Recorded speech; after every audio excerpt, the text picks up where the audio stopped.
But Todd, the bad news here is enhanced, unfortunately, by the fact that the weather is not good in Florida. We've got dangers to deal with the next couple of days that are also going to hinder the preparation. And it's tough, too, because right now we're still dealing with what happened with Helene. We are. With all the high water. And when you're looking ahead, too, when we're seeing the storm, yeah, we may see the winds back off a bit, but all that does is just going to make the storm bigger. Yeah, former Cat 4s and 5s are usually horizontally large beasts, and the larger it is, the bigger storm surge problem is going to be. And you add to the rainfall flooding that we're going to have when the hurricane comes across, water is going to be a big part of what we need to prepare for. Yeah, and that's the thing. So we're getting water from below, but now we're also getting water from above. And this is going to be the tough thing, because when you look at the amount of rainfall that is falling, it's going to be really tough there. So places like Clearwater Beach, Florida, city crews are frantically working to remove debris from Hurricane Helene just over a week ago. And you can see from this video, this was taken on Friday. Some progress has been made to remove tons of sand that was pushed on shore by a record-breaking storm surge over 6.5 feet. As Hurricane Milton approaches, Florida Governor Ron DeSantis is warning everyone, you got to start preparing now. Know your evacuation zone. There will be voluntary and mandatory evacuations in effect in a number of communities throughout the state of Florida. If you're on that west coast of Florida and barrier islands, just assume that you likely are going to be called upon to evacuate.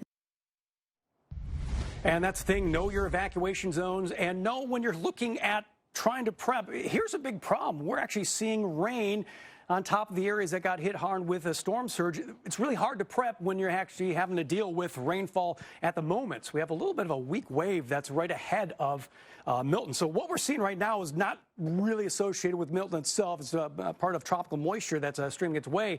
And unfortunately, places like, well, Tampa and places like Fort Myers still dealing with some of the heavy rain. So right now, again, rain on and off. But again, this is not doing anybody any good as far as the rain goes. So we're seeing the rain falling now, get a little bit of a break tomorrow. But by the time we hit Tuesday night, Wednesday into Thursday, here comes the rain chances back, especially in places like Tampa, light to moderate rainfall. And again, these are just estimated wind gusts. I'm more looking at about the fact that we have more rain that's falling. So flooding is going to be a major concern, whether or not it's flooding from below with storm surge or flooding from above because the rain is falling on already saturated areas. So Tampa, we have rain starting, get a break, and then starting as soon as Tuesday night, all throughout the day on Wednesday, pushing into your Thursday as well.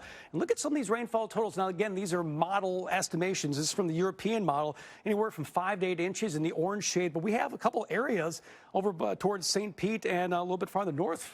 We get approaching upwards of a foot, according to the European model.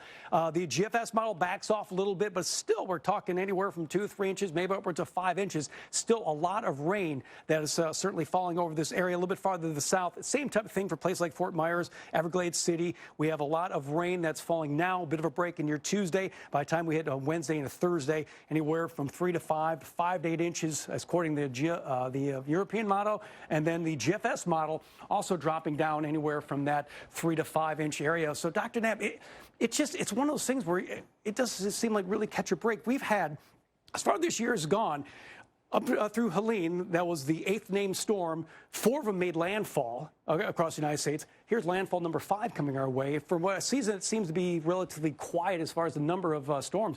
The impacts here in the United States have been tremendous. Yeah, and we're catching up on the numbers, too, because the East Atlantic has been super busy with hurricanes and major hurricanes. But, yeah, the Gulf of Mexico is just churning them out. And when they form in the Northwest Caribbean or anywhere in the Gulf of Mexico, they're going to strike land. And the Gulf of Mexico waters are so incredibly warm.